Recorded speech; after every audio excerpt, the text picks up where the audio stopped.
La explosión de acontecimientos que constituyeron la Revolución Francesa. El príncipe Louis Capet, el siguiente en la línea sucesoria al trono, está a punto de casarse.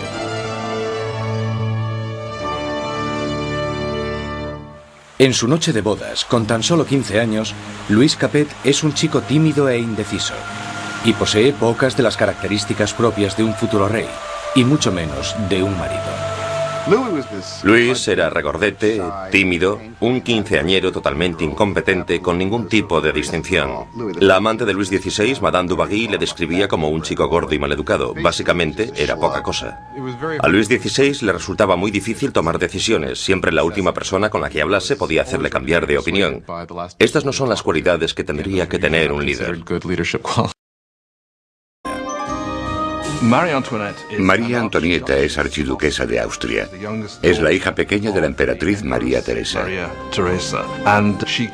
Llega a Francia como parte de un acuerdo matrimonial con el que se produce una alteración de las alianzas debido a que por primera vez en la historia Francia y Austria se convierten en aliados más que en enemigos.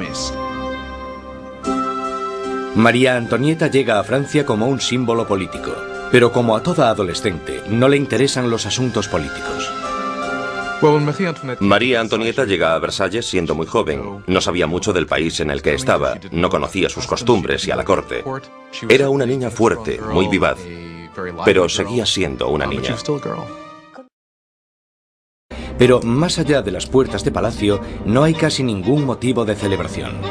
Años de mala administración por parte de la monarquía han llevado a los franceses a pasar penurias y hambre.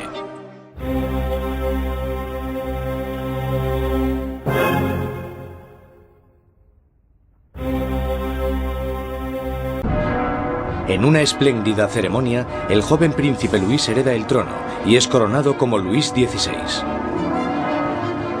A pesar de la grandeza de su coronación, Luis XVI es totalmente consciente de que no está en absoluto preparado para ejercer de rey. Cuando muere el abuelo de Luis XVI y queda claro quién heredará el trono, él les dice que no sabe qué tiene que hacer, que se siente como si el mundo se le hubiese caído encima.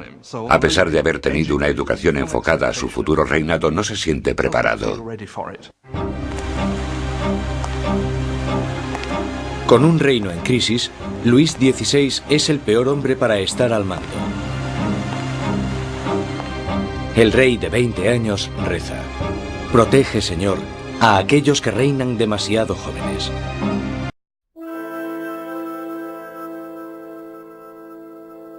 Desde la Edad Media, la sociedad europea se había dividido en tres clases distintas, establecidas en el nacimiento. Había una gran división entre la riqueza de la nobleza y el clero y la pobreza de los campesinos. Entonces, en pleno siglo XVIII, la razón y la ciencia empiezan a cuestionar esta tradición. Envuelto por una corriente de innovación y nueva literatura, París es ahora el centro filosófico del mundo. La ciudad es invadida por nuevas corrientes de conocimiento, se abren nuevas posibilidades. Es la era de la Ilustración. La Ilustración es un movimiento que lo que dice es que desconfíes de la autoridad, que desconfíes de todo lo que te hayan contado antes y que pienses por ti mismo, que lo compruebes tú mismo.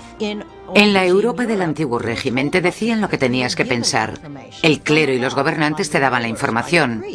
La idea de que una persona con algo de dinero pudiese acceder a través de la alfabetización al conocimiento humano de manera libre era revolucionaria. Surge una nueva élite por todo París. Los aristócratas se reúnen para hablar sobre los escritores de la Ilustración y la floreciente edad de la razón. Voltaire, Rousseau. Nuevas voces se alzan a favor de la libertad, del control del propio destino y, sobre todo, de la igualdad. La pasión por esta nueva literatura se desata sobre todo en las clases altas. Pero mientras las ideas de la Ilustración van adentrándose en otros estratos de la sociedad, la lucha por la igualdad empezará a amenazar el estilo de vida aristocrático. Es una amenaza porque acabarán cuestionándose por qué los aristócratas son los que tienen privilegios. Se preguntan por qué el mundo está dividido de esta manera. ¿No podemos cambiarlo para que sea un mundo mejor? ¿El progreso no es posible? Esto hará que vaya perdiendo fuerza la idea de que la monarquía, la aristocracia y la jerarquía son algo natural. El joven rey Luis quiere vengarse de las derrotas de su abuelo en la guerra y ve su oportunidad en la Guerra de la Independencia Americana. Luis confía a la causa un total de 2.000 millones de libras, lo suficiente para alimentar y dar cobijo a 7 millones de ciudadanos franceses durante un año. La inversión marcará el inicio de un colapso económico en Francia. América lleva a Francia a la bancarrota porque para luchar en esta guerra, los franceses tienen que recaudar una enorme cantidad de dinero. Esto lleva a la monarquía francesa a endeudarse para poder luchar en la Guerra de la Independencia Americana. Y es un elemento crucial en la situación financiera de la monarquía francesa.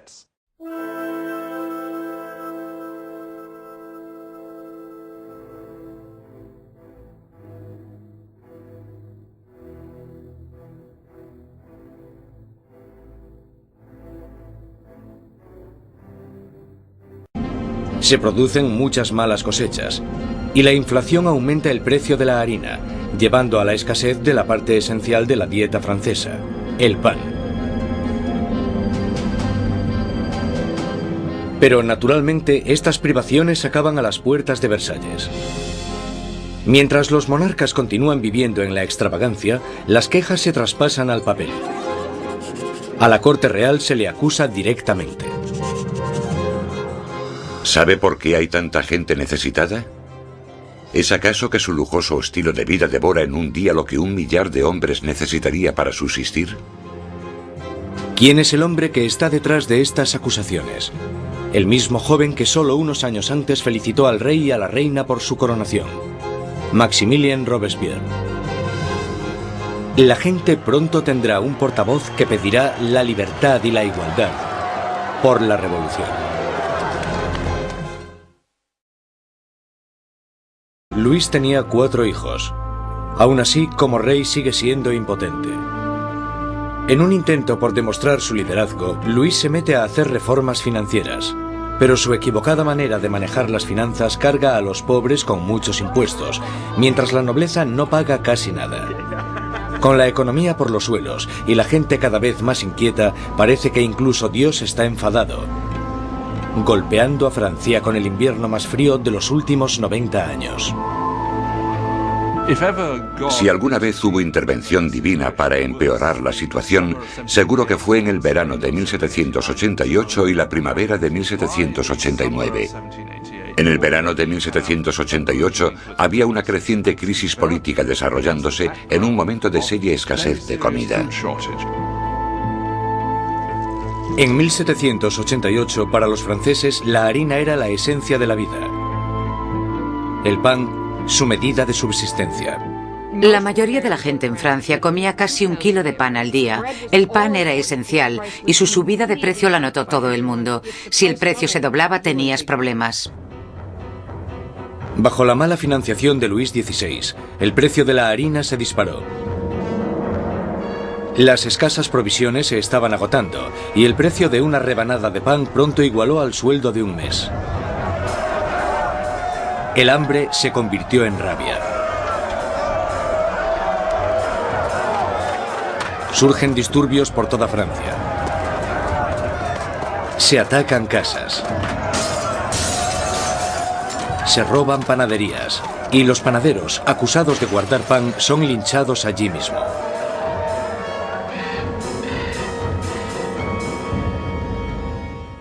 Con la economía destrozada, los bancos fuerzan a Luis XVI a contratar a un ministro de Economía, Jacques Necker. Necker, un pensador progresista, es popular entre la gente de una manera que Luis XVI solo puede envidiar.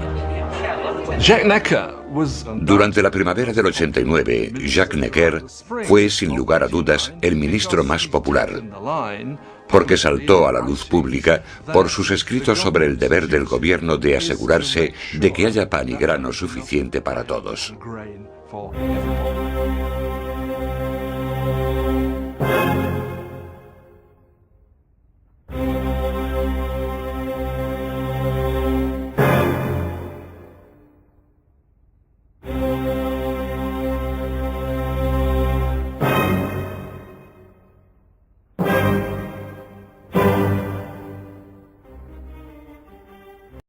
Es la primera vez en 175 años que se reúne a estos representantes.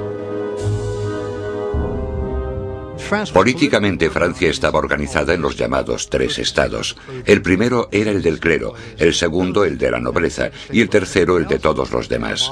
Y según los cálculos contemporáneos, los primeros dos estados los formaban el 3% de la población y el tercer estado el 97%. Mucha gente pensaba que era muy injusto que este tercer estado, que era la mayoría de la población, tuviese solo un tercio de los diputados. Consideraban injusto que el Parlamento tuviese tres cámaras y que las dos cámaras, la de la nobleza y la del clero, pudieran siempre anular la votación de la plebe. 4 de mayo de 1789. Un destacado joven abogado y político llega a Versalles. Maximilien Robespierre viene a presentarse ante los Estados Generales como diputado, para ser la voz que pida justicia para la gente que él representa, el tercer estado. Robespierre era un huérfano provinciano que había destacado académicamente con la obtención de una prestigiosa beca, convirtiéndose en un orador elocuente. Un mojigato en apariencia, pero con las ideas muy claras. Cuando volvió a su casa, al pequeño pueblo de Arras, las ideas de la Ilustración que había absorbido en los salones de París tuvieron a un poderoso defensor porque se convirtió en el abogado de los oprimidos de su pueblo natal. Cuando volvió a Arras y empezó a ejercer de abogado, leyó mucho sobre la Ilustración, y cuando Robespierre ejerció de abogado en Arras, intentó utilizar esas ideas en los casos que él estaba defendiendo. Robespierre y sus compañeros pedían que la nobleza y el clero pagasen sus impuestos. Pero Luis XVI se siente cada vez más amenazado por el creciente radicalismo del tercer estado. Entonces, el 20 de junio, después de 6 semanas de estancamiento, los diputados se dan cuenta de que están siendo silenciados. El 20 de junio, cuando los diputados llegan a la reunión y encuentran las puertas cerradas, sospechan de un complot. Van a la sala, que era lo que nosotros llamamos la sala de juego de pelota, pero que en realidad era un frontón, se reúnen y juran que no dejarán de reunirse hasta que tengan una nueva constitución. Los diputados deciden constituirse en una nueva Asamblea Nacional y ser los verdaderos representantes del pueblo de Francia. El juramento del juego de pelota es uno de estos grandes y simbólicos momentos de la historia de la Revolución Francesa. Tienes a todas estas personas reunidas en este gran espacio abierto que es la sala de juego, levantando sus brazos en una especie de saludo casi romano, y para esta Asamblea Nacional fue el momento en el que se dan cuenta de su poder y dignidad, y realmente vieron que podían derrocar al rey de Francia. La Asamblea Nacional nace de un revolucionario estado de rebeldía. Será una comunión de voces procedentes de todo el país, un cuerpo parlamentario representando la voluntad de la gente. Pero arrebatarle el poder al rey no será tan fácil como firmar una simple proclamación. Todas estas victorias iniciales que tuvieron lugar en Versalles son la mayoría victorias sobre el papel y ninguna se había llevado a cabo. Cuanto más nos vamos acercando a julio de 1789, más miedo tienen los diputados de Versalles de que el rey esté reuniendo al ejército para derrocarles. A principios de julio, 30.000 soldados toman posiciones en los alrededores de París. Para defenderse, la gente forma una nueva Guardia Nacional. Los revolucionarios asaltan las armerías de París y se van con más de 28.000 mosquetes. Lo único que les falta es la pólvora, y la gente sabe dónde encontrarla. En el centro de París se alza un enorme castillo de piedra, conocido como el símbolo del dominio feudal, la Bastilla.